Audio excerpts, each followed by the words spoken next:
दोस्तों, क्या आपने कभी सोचा है कि आखिर सुख क्या है? क्यों हम हमेशा उन चीजों के लिए दुखी रहते हैं जो हमारे पास नहीं है, जबकि सच्ची खुशी तो उन्हीं चीजों में छिपी होती है जो हमारे पास अब भी हैं। हम अपनी आंखें खोलकर देखें तो पाएंगे कि हम जितने दुखी महसूस करते हैं उससे कहीं ज्यादा हमारे पास खुश होने की वजह है।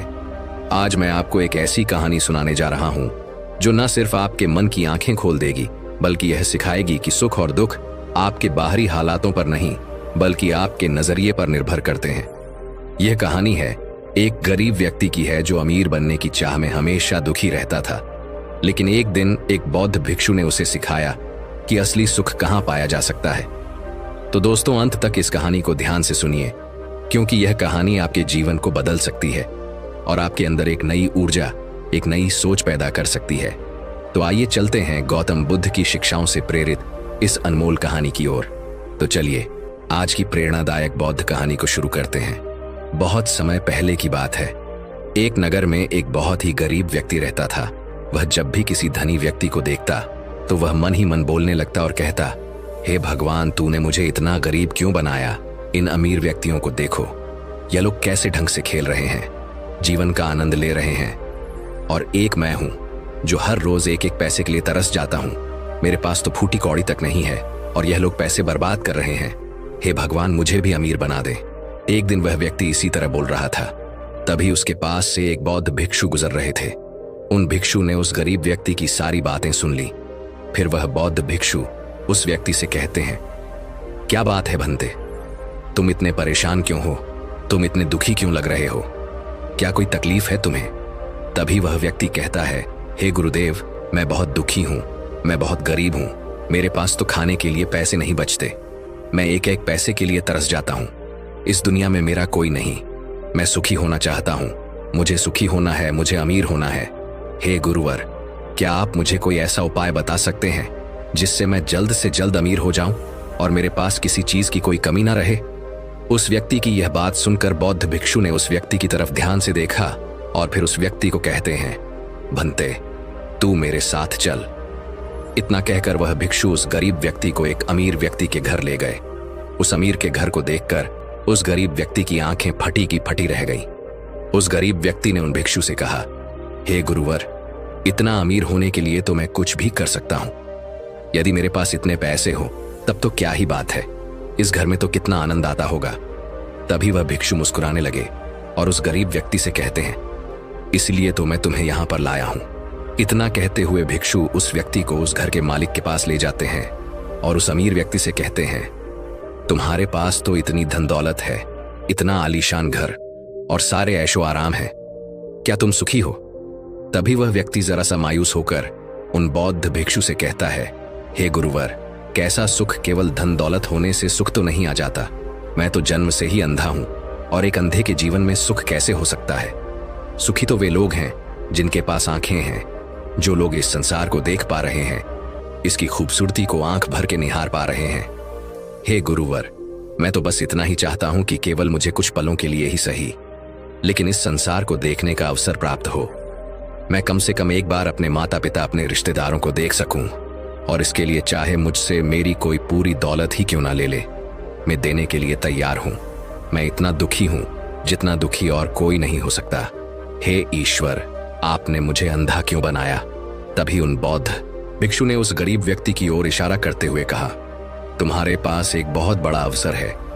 यदि तुम चाहो तो केवल अपनी आंखें देकर तुम इस अन्य व्यक्ति की सी धन दौलत ले सकते हो, और उसके बाद तुम भी अमीर बन जाओगे, तुम भी सुखी हो जाओगे, तुम्हें तुम्हारा सुख मिल जाएगा और इस अंधे व्यक्ति को उसका सुख प्राप्त हो जाएगा। तभी वह गरीब व्यक्ति कहता है, नहीं नहीं गुरुवर, आप यह क्या कह रहे हैं? बिना आंखों के मैं अमीर होकर क्या करूंगा? नहीं गुरुवर, मैं अपनी आंखें नहीं दूंगा। तभी वह बौद्ध भिक्षु उस गरीब व्यक्ति से कहते हैं, एक बार फिर से सोच लो, इतना अच्छा अवसर तुम्हें दोबारा नहीं मिल पाएगा। तभी वह गरीब व्यक्ति कहता है, यदि आपके पास कोई और मार्ग है तो बताइए, अन्यथा मैं अपने घर चलता हूं। तभी वह भिक्षु उस व्यक्ति से कहते हैं, ठीक है, यदि तुम अपनी आंखें नहीं देना चाहते तो कोई बात नहीं, हम कोई और रास्ता निकाल लेते हैं। तभी वह बौद्ध भिक्षु उस व्यक्ति का हाथ पकड़कर उसे एक और धनी व्यक्ति के घर ले जाता है। इस धनी व्यक्ति का घर पहले वाले धनी व्यक्ति से और भी ज्यादा विशाल था। यह देखकर वह गरीब व्यक्ति कहता है, अरे अरे, इतना आलीशान घर मैंने आज तक नहीं देखा था। तभी वह बौद्ध भिक्षु उस गरीब व्यक्ति को उस धनी व्यक्ति के पास ले जाते हैं और उस धनी व्यक्ति से कहते हैं, आप तो बहुत सुखी होंगे, आपके पास इतना आलीशान घर है, इतनी धन दौलत है, सारे ऐसो आराम है, आपको तो किसी चीज की कोई कमी नहीं, आप अवश्य ही बहुत सुखी होंगे। तभी वह धनी व्यक्ति मायूस होकर उन बौद्ध भिक्षु से कहता है, आप यह कैसी बातें कर रहे हैं? आप तो जानते हैं कि मेरे दोनों हाथ काम नहीं करते, मैं अपाहिज हूं। यह जो इतनी धन दौलत आप देख रहे हैं, इन्हें देकर भी मैं अपने हाथ वापस नहीं ला सकता, तो ऐसे में यह धन दौलत मेरे किस काम की? इससे तो अच्छा होता कि ईश्वर ने भले ही मुझे गरीब बनाया होता, लेकिन कम से कम मेरे दोनों हाथ मुझे सही दे देता। न जाने भगवान ने मुझे क्यों अपाहिज बना दिया। जितना दुखी मैं हूं, उतना दुखी और कोई नहीं होगा। तभी एक बार फिर उन बौद्ध भिक्षु ने उस गरीब व्यक्ति की ओर इशारा करते हुए कहा, भंते, तुम्हारे पास एक और मौका है। यदि तुम चाहो तो अपने दोनों हाथ देकर इस अमीर व्यक्ति की सारी धन दौलत ले सकते हो। क्या कहते हो? क्या तुम तैयार हो? और अब की बार तो तुम्हें आंखें भी नहीं देनी होंगी, तुम्हारी आंखें तुम्हारे साथ ही रहेंगी। तभी वह गरीब व्यक्ति उन बौद्ध भिक्षु से कहता है, अरे मां महाराज, आप यह क्या कह रहे हैं? एक अपाहिज होकर मैं इस धन दौलत का क्या करूंगा? क्या आपके पास कोई ऐसा अमीर व्यक्ति नहीं है जिसका पूरा शरीर भी स्वस्थ हो और उसके पास बेशुमार धन दौलत भी हो? तभी वह बौद्ध भिक्षु उस व्यक्ति का हाथ पकड़ करके उसे तीसरे अमीर व्यक्ति के पास ले जाते हैं। उस अमीर व्यक्ति के पास उसका अपना महल था। यह देखकर वह गरीब व्यक्ति उन बौद्ध भिक्षु से कहता है, हे गुरुवर, यह तो अवश्य ही बहुत सुखी होगा। इसके पास तो इतना आलीशान महल है, इसके पास तो इतनी सारी धन दौलत है, यह अवश्य ही बहुत खुश रहते होंगे, इनका जीवन तो आनंद में होगा। तभी वह बौद्ध भिक्षु उस गरीब व्यक्ति को उस धनी व्यक्ति के पास ले जाते हैं और फिर उस धनी व्यक्ति से कहते हैं, आप तो अवश्य ही खुश रहते होंगे, क्योंकि आपके पास इतना आलीशान महल है, इतनी सारी धन दौलत है, आपके पास तो सारी सुख सुविधाएं भी हैं, आपका जीवन तो आनंद में बीतता होगा। इसके जवाब में वह अमीर व्यक्ति कहता है गुरुवर, कैसा आनंद? मुझ जैसा दुखी इस दुनिया में और कोई नहीं होगा। मैं आज बहुत दर्द में हूं, मेरी पत्नी ने मुझे धोखा दे दिया है, वह किसी और से प्रेम करती है जो मुझसे भी अमीर है। आज मुझे समझ आया कि यह धन दौलत कभी किसी को सुख दुख नहीं दे सकती, और जब मन में दुख हो तो यह धन दौलत किस काम की? मुझसे सुखी तो वह गरीब इंसान होगा जिसकी पत्नी कम से कम उसके साथ तो है, वह उसके साथ वफादार तो है। आज मैंने तय कर लिया है कि मैं अपनी पत्नी और उसके प्रेमी की हत्या कर दूंगा। यह सुनकर वह भिक्षु उस अमीर व्यक्ति से कहते हैं, इससे पहले कि तुम ऐसा कदम उठाओ, कम से कम मुझे भोजन तो करवा जाओ और भोजन की व्यवस्था करो, और साथ में कुछ कांच के टुकड़े भी ले आना। वह धनी व्यक्ति सभी साधु संतों का बहुत आदर करता, इसलिए वह उन बौद्ध भिक्षु की बात मान जाता है, लेकिन वह मिला देते हैं और उससे कहते हैं, लो अब तुम इसे खा सकते हो। वह अमीर व्यक्ति अचंभित हो गया और उन बौद्ध भिक्षु से कहता है, हे गुरुवर, आप यह क्या कह रहे हैं? इस खाने में तो कांच के टुकड़े आपने मिलाए हैं, इस भोजन को मैं कैसे खा सकता हूं?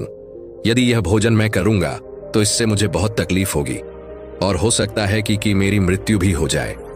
तभी वह भिक्षु मुस्कुराने लगे और उस अमीर व्यक्ति से कहते हैं, तुम्हें यह बात तो समझ में आ गई, लेकिन तुम्हें यह बात नहीं समझ में आती कि अगर इस भोजन को खाना है तो इस भोजन के कांच के टुकड़ों को तुम्हें निकालकर अलग करना ही होगा।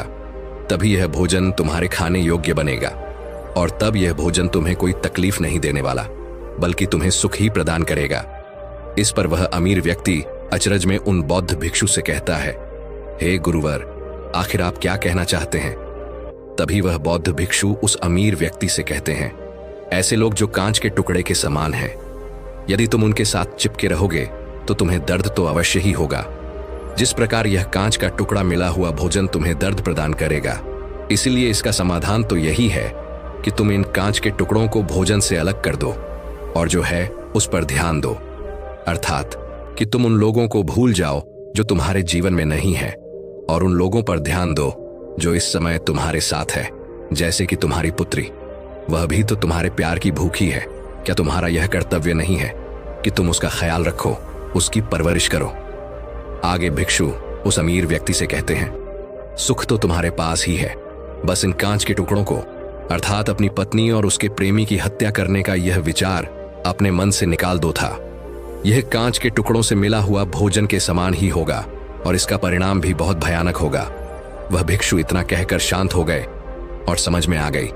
उन्होंने तुरंत ही उन बौद्ध भिक्षु के चरण छुए और वह अमीर व्यक्ति कहने लगा, हे गुरुवर, आपने मुझे पाप करने से बचा लिया है। मैं आपका बहुत बहुत आभारी हूं। उसके बाद वह भिक्षु उस गरीब व्यक्ति को लेकर आगे की ओर निकल जाता है। तभी रास्ते में वह गरीब व्यक्ति उन भिक्षु से कहता है, हे गुरुवर, क्या इस दुनिया में ऐसा कोई नहीं है जो सुखी हो? तब वह भिक्षु उस गरीब व्यक्ति से कहते हैं, भंते, आखिर तुम सुखी क्यों नहीं हो?